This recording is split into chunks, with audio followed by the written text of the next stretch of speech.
Okay, so we're picking back up with the Chicago history here. So I had spoken about DuSable being the first person really to settle here, and he's widely considered like the founder of the city of Chicago. Again, his father was French, and his mother was a black woman from Haiti. So, he's normally given the credit for being the first one, and his wife was Native American, Kitty Hawa. So he spoke, the Native American languages, and his statue is still over here in the city. But um, moving along from that, though, into the 1800s, you had an interesting situation because in 1803, okay, the Secretary of War of the United States was a guy by the name of Dearborn. So he gave instructions to the military to come to Chicago to kind of like plot out the area around here. Now, there was nobody really living here at the time, um, or at least not that had been documented by the French explorers over here.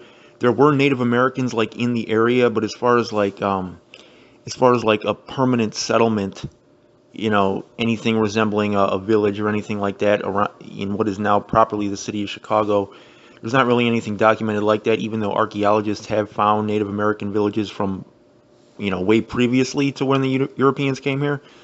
So when they came, they surveyed the area and then they were given instructions to build a fort here in a location that's now in downtown Chicago, and they called it Fort Dearborn after the Secretary of War who had ordered the place to be built. And it was just a log fort. So Native Americans were here. They were actually coming to watch. About 2,000 of them were watching, like as the ship pulled into the shore off of Lake Michigan. And this is really the beginning of what becomes like the last stand for the Native Americans in this area. And as somebody who grew up coming up through the public schools in the U.S. and then later on had to teach this subject matter, the history of the Native Americans and the Europeans here is greatly like misrepresented. It's kind of you kind of have the impression that the Native Americans were just here like living peacefully with each other. The Europeans showed up, the Native Americans came and helped them out, and then the Europeans just slaughtered everybody. It's like way more complicated than that. And to be honest with you, it looks from the way events go in the history like the Native Americans had a good shot to have a large chunk of territory here as far as land, had they picked the right side when it came to the war. So they were kind of playing both sides, some of them, when it came to trading, like furs and stuff like that, making money. They were business partners with the Americans, and they were business partners with the French and the British. So it's like whoever was giving you the best deal, they were the ones you were going to be riding with right at that particular time. But these Native American tribes had conflicts with each other. And because they had coalitions with other tribes, if one particular tribe had a conflict with one group of Europeans, that would complicate things for the other tribes in their coalition. And so there was a lot of politics involved in this. And the mistake that the Native Americans eventually made, most of them, the big fatal mistake, was in the Revolutionary War and then again in the War of 1812, taking the side of the British. At the time, it seemed like a smart move because the British at that time were the most powerful military in the world, right? But they weren't investing all their resources into what was at that time like just this small little, well, not small geographically wise, but as far as like a political power on the world stage, the United States at that time was not that big of a deal. So the British weren't investing most of their troops here. They had a worldwide empire to take care of, and now had they foreseen at that time what the United States was going to become later, it might have been a different decision about that. But at the time, they weren't given all their troops and military resources to hold on to this. So the Native Americans picked the side of the British, most of the tribes, not all of them, but obviously the British lost. So it's like if you're on the losing side, you're going to get the short end of the deal when they're drawing up the plans after that. So that was the big mistake, man. Had they taken the side of the Americans in the war against the British, things might have turned out way differently. But so, anyways, this fort was built there. Now, interestingly, the person who purchased John DuSable's house was a guy named John Kinsey. So John Kinsey, coincidentally, ended up being the person who committed the first murder in Chicago, and I'll get to that later. And this guy was a guy who had a lot of problems with a lot of people. He was selling alcohol to the Native Americans, and that was causing him beef with like some of the other whites that were here who did not want him to do that. But this guy was he was causing a lot of trouble, and he has a street named after him downtown today, which is kind of ironic.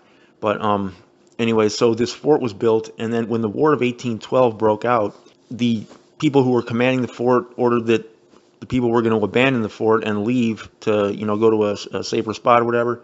And Potawatomi Indians attacked the settlers at Fort Dearborn while they were fleeing and killed, and there were only about 150, 100, something like that of them, and they killed 80 something of them, but they ransomed some of them to the British. And after that, I mean, the Potawatomis, they have a park named after them here to this day, Potawatomi Park in Chicago. But again, the Native Americans, they were taking the wrong side. At the time, it looked like a W, but turned out to be a massive L. So the Potawatomis, after they ambushed the settlers, they burned the fort to the ground, and then after that, later on, it was rebuilt. So really, the last time that the Native Americans got into it with the settlers over here was in something called the Blackhawk War. Now, Chief Blackhawk, who, the Chicago Blackhawks, I mean, that's obviously like his memories living on through them, but he was the leader of a Sauk group of Sauk Indians. That's a tribe. Now, you guys know Sauk Village, if any of you guys who live in the local area. So again, he's got stuff named after him, but he was leading, like I said, a coalition of tribes. He had Sauks, Meskwakis, and Kickapoos. The Europeans, or the Americans, I should say, referred to this group as the British Band because, again, they were taking the side of the British. They had crossed the Mississippi River into the U.S. state of Illinois, and this was taking place in about 1832, like in the spring. So historians are kind of unclear about why he did this, about why he came into this territory, Chief Blackhawk. The whites that were here were not just assuming that he was coming peacefully. They took it like he was coming to, stir something up because this was not his territory. So they formed a militia. And when the Native Americans, Chief Blackhawk, came up in the spring of 1832, they just took it like you're coming to get into it with us, and they started firing on them. So war broke out, okay, and there was a battle called the Battle of Stillman's Run. I don't know if you guys have ever heard of that in school, when Chief Blackhawk basically counterattacked, and they won that first battle.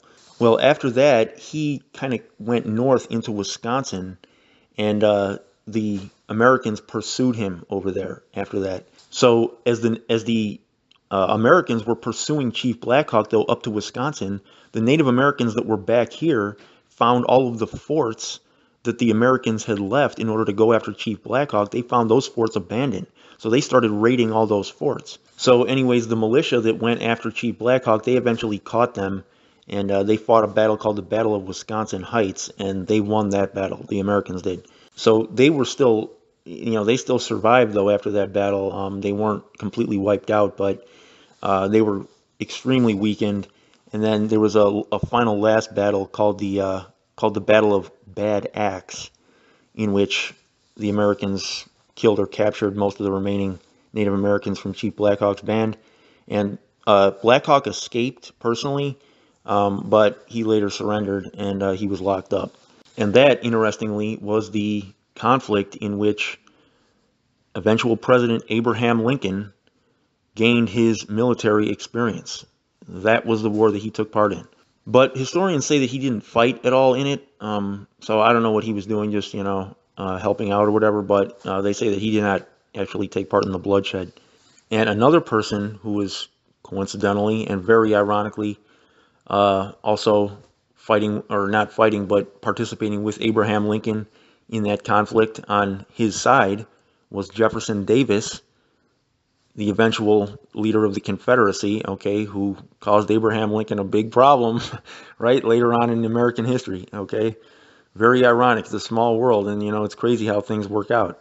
So Chicago eventually became incorporated as a town in 1833 and then as a city in 1837. And by the 1850s, Chicago had become the largest grain port in the world, okay, not just in the U.S., in the entire world. And the population in the 1830s was about 4,000, but when it became the world's largest grain port, the population went up by about almost a factor of 10 to about 30,000. And a lot of these were European immigrants, okay? Chicago really became, from this point on, like a European immigrant city. And, it was in a strategic location. It's right in the middle of the country. It's right on the Great Lakes. Anything coming from the East Coast to the West Coast, via railroad, a lot of times via waterway through the Great Lakes region, you're going to come through Chicago. It's centrally located, so it's a hub.